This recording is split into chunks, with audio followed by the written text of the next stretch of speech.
Welcome back. AP assembly media point వద్ద శ్రీకాంత్ రెడ్డి మాట్లాడుతున్నారు. లైవ్లో చూద్దాం. ప్రజాస్వామ్యంలో ఈరోజు అసెంబ్లీలో జరిగినటువంటి దుర్దినం, ఈరోజు బ్లాక్ డే. ఎక్కడైనా కూడా సభ్యుల యొక్క హక్కును కాపాడాల్సినటువంటి పరిస్థితి స్పీకర్ గారు ఉండాలి. కానీ స్వయంగా స్పీకర్ గారే ఓటింగ్కు ఇస్తే ఎక్కడ ఆ పార్టీలో జరిగినటువంటి 8 మందికి విప్పు వర్తిస్తుందో అని చెప్పి భయపడి ఓటింగ్ జరగనీయకుండా మూజువానితో ఆమోదించుకున్నటువంటి విషయం చాలా దురదృష్టకరం.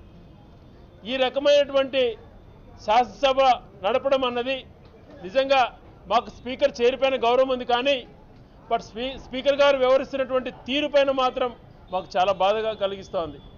ఈ రకంగా స్పీకర్ గారు చేశారు కాబట్టి, ఈ రకంగా స్పీకర్ గారు ఏకపక్షంగా ఒక జగన్మోహన్ రెడ్డి గారు 1 నిమిషం మాట్లాడితే 20 నుంచి అరగంట సేపు అందరికీ మైకులు ఇచ్చి తిట్టించడం, వాళ్ళు ఏం మాట్లాడారు అని క్లారిఫికేషన్ జగన్ గారు ఇవ్వబోతే ఆ పాయింట్ మాట్లాడుతూనే మళ్ళీ మైక్ కట్. మిగతా వాళ్ళని అందరినీ కూడా వాళ్ళు చెప్పనేటివి కూడా వాళ్ళతో అంతా చెప్పిస్తారు. వాళ్ళు చేయి ఎత్తకపోయినా కూడా మీరు లేచి మాట్లాడండి అని వాళ్ళకి అవకాశం కల్పిస్తారు. ఇది చాలా చాలా చాలా దురదృష్టకరం. వీటన్నిటిపైన మేము ఆలోచన చేశాం. ఎన్నో సార్లు మేము ఎదురు చూస్తాం స్పీకర్ ప్రవర్తనలో మార్పు వస్తుందని. కానీ ఆ మార్పు కనిపించట్లే. మేము రేపు ఖచ్చితంగా స్పీకర్ గారు వివరించినటువంటి తీరుపైన స్పీకర్ గారి పైన కూడా అవిశ్వాస తీర్మానం పెట్టాలా అని చెప్పి మేము నిర్ణయించుకున్నాం. ఖచ్చితంగా రేపు స్పీకర్ గారి పైన కూడా మేము అవిశ్వాస తీర్మానం పెడతాం. ఈ రకమైనటువంటి కుళ్ళు రాజకీయాలు చేయడం అనేది మంచి పద్ధతి కాదు. ఈరోజు ప్రజాస్వామ్యాన్ని గౌరవించాలి.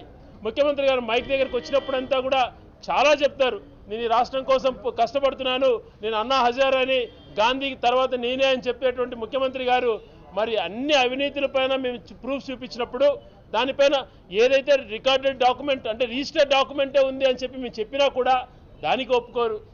ఏ రకమైనటువంటి ఆధారం చూపించినా ఒప్పుకోరు. ఏ ఎంక్వైరీకి నేను సిద్ధపడను అని అంటారు డైరెక్ట్గా. మేము సిబిఐ ఎంక్వైరీ చేస్తే అభివృద్ధి ఆగిపోతుందంట. అది ఎలాగో ఎవరికి అర్థం కావట్లే.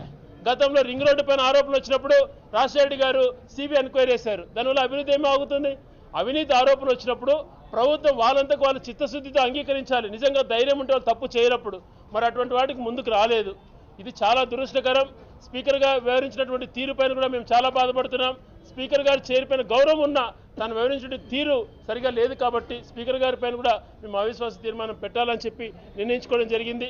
ఈరోజు 8 మందిని రక్షించుకోవడం కోసం పార్టీలో ప్రోత్సహిస్తూ, ఫిరాయింపులు ప్రోత్సహిస్తూ, రాజ్యాంగ విరుద్ధంగా వ్యవహరిస్తూ వాళ్ళని కాపాడేటువంటి ప్రయత్నం చేయడం చాలా దుర్మార్గం.